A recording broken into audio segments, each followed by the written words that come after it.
Bismillahirrahmanirrahim. Assalamualaikum warahmatullahi taala wabarakatuh. Waalaikumsalam warahmatullahi wabarakatuh. Alhamdulillah ala lutfihil amin wa in'amihil jazim. Wa asyhadu an la ilaha illallah wahdahu la syarika lah.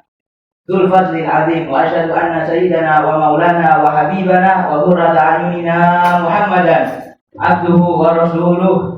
Man sadal khalila wal karim. Allahumma salli wa sallim ala habibina wa syafi'ina wa qurrati a'yunina wa maulana Muhammad wa ala alihi wa sahbihi ajma'in. Amma ba'd.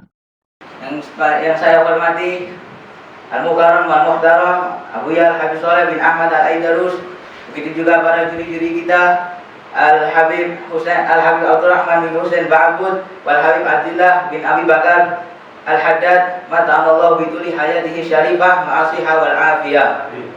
Karena sekarang akan tiba tanggal yang mana 17 Agustus adalah hari kemerdekaan bangsa Indonesia, yang mana kita wajib mensyukurinya. Kita harus mensyukurinya karena kita telah diciptakan oleh Allah Subhanahu wa taala pada saat Indonesia telah merdeka. Karena sesungguhnya ketahuilah kalian semua bahwa Indonesia dulu adalah negara yang dijajah selama ratusan tahun, yang mana pada waktu itu banyak daripada luar negeri datang menjajah Indonesia untuk dengan visi dan misi dengan mencari kekayaan, merampas kekayaan yang ada di dalam negara Indonesia. Tidak hanya itu, mereka para penjajah dengan semena-mena dalam keadaan bersenjata yang lengkap, mereka memerintahkan para rakyat Indonesia untuk bekerja tanpa dengan gaji, bekerja dengan paksaan. Begitu juga mereka membiarkan para rakyat Indonesia untuk kelaparan, biarkan mereka kehausan. Untuk apa? Untuk menyenangkan hati para penjajah. Akan tapi mereka melakukan semua itu dengan terpaksa. Dan ada yang lebih parah lagi, mereka para penjajah mencegah para rakyat Indonesia, begitu para ulama, untuk belajar mengajar, begitu juga mencegah akan ibadah. Oleh karena itu, ulama lah yang turun, yang ikut serta, yang memproklamasikan, yang membimbing para pejuang untuk berperang, untuk melawan mereka, untuk menyingkirkan para penjajah, untuk menguasai bangsa Indonesia, mengambil alih dari para penjajah.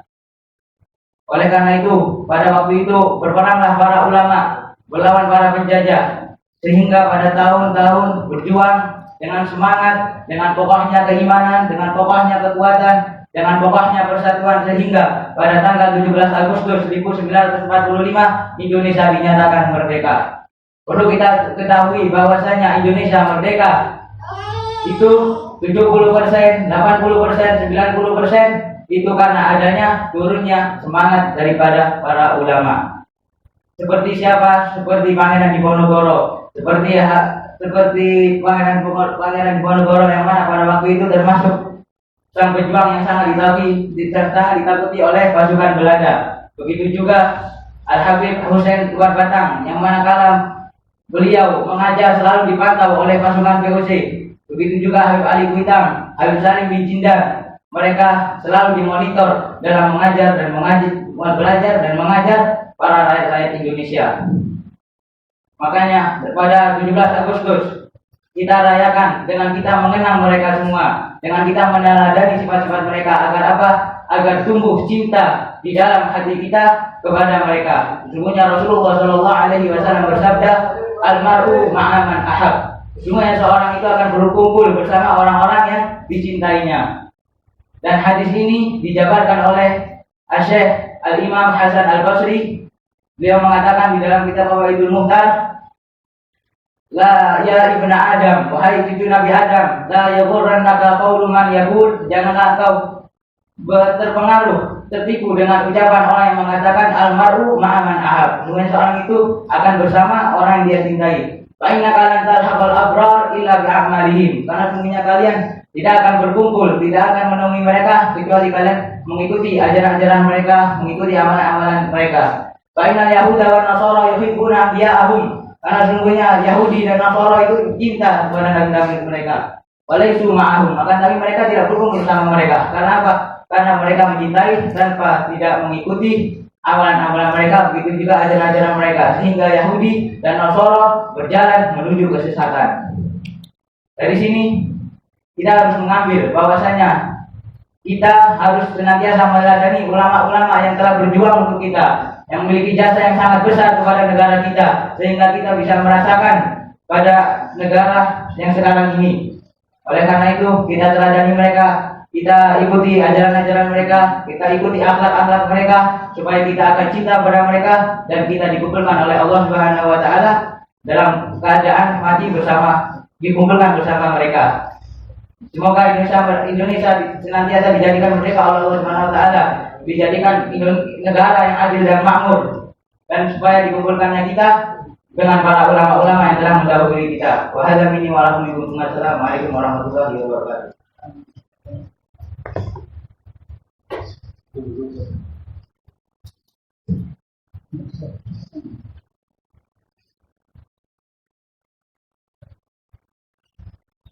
Ya.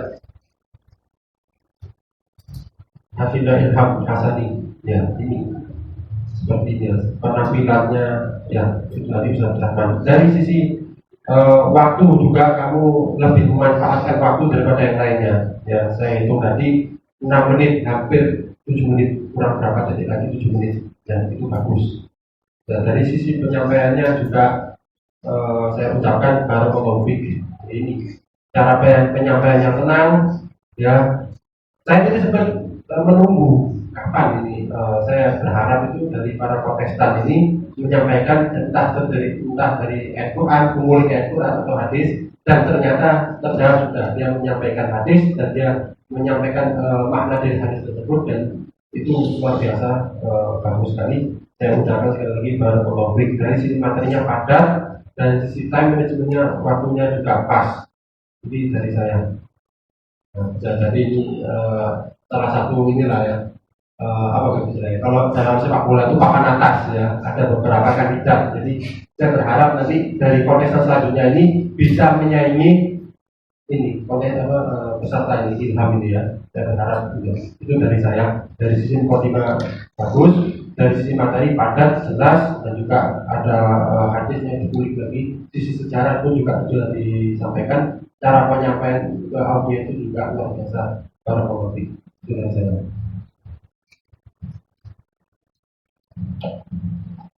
Untuk penampilan bagus, rapi, cuma meskipun pilih barang ini, meskipun dipinjam, jadi pakaiannya berputar kemana, pakai sini, pakai situ, pakai situ, pakai situ ya. Meskipun buka bodoh, tapi ya apa, penting penampilannya tadi sudah bagus, sesuai warnanya, ridahnya sama apa jasnya tadi itu sesuai, pas gitu. Ada merahnya, ada putihnya, kemudian jasnya itu bagus, itu penampilannya sudah bagus meskipun tak bodoh. Ya. Tapi untuk penjawab materi yang disampaikan tadi, tamam, ini dai yang jadi betul-betul memaksimalkan momen lomba ini, betul-betul dia maksimalkan. Artinya bagus ini. Kalau ketika diundang orang, dia siap sudah tampil berani. Ya, ini sudah rasa sudah bagus, penampilannya sudah bagus, isi materinya sudah bagus, dan dia menyampaikan ayat dan hadis dan juga penjelasan penjabaran daripada ayat tadi itu sudah bagus. Dan ini ya, adalah salah satu bukti contoh sampai Wasit Mustafa bisa mengeluarkan santri-santri yang nanti bisa unggul dalam dakwah, dalam mengajar, dalam berpidato nanti di luar. Ya ini Ilham ini makanya saya ambil untuk saya tampilkan dulu biar jadi contoh kalian. Ini penyampaiannya tenang ya, tidak terburu-buru, kandelo teks ini harus ini terus ya. Kecuali kalau kalian khutbah Jumat, khutbah Jumat tidak apa, malah dianjurkan khutbah Jumat kalian itu bawa teks. Itu yang dia tidak sampai salah menyampaikan ayat dan hadis. Kalau khutbah Jumat, saya Abu Ya Al-Habib Hasan bin Ahmad Baharud itu pernah menegur santrinya kalau ada santrinya terdapat tidak membawa teks. Kenapa?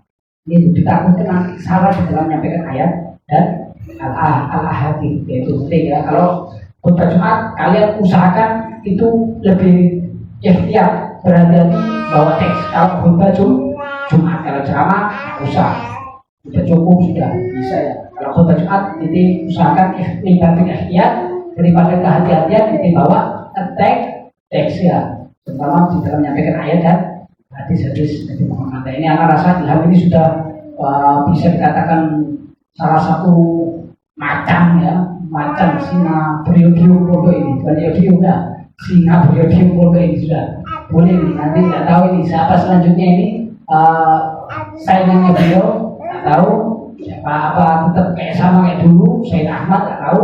Dan kita sekarang minta untuk dai atau peserta selanjutnya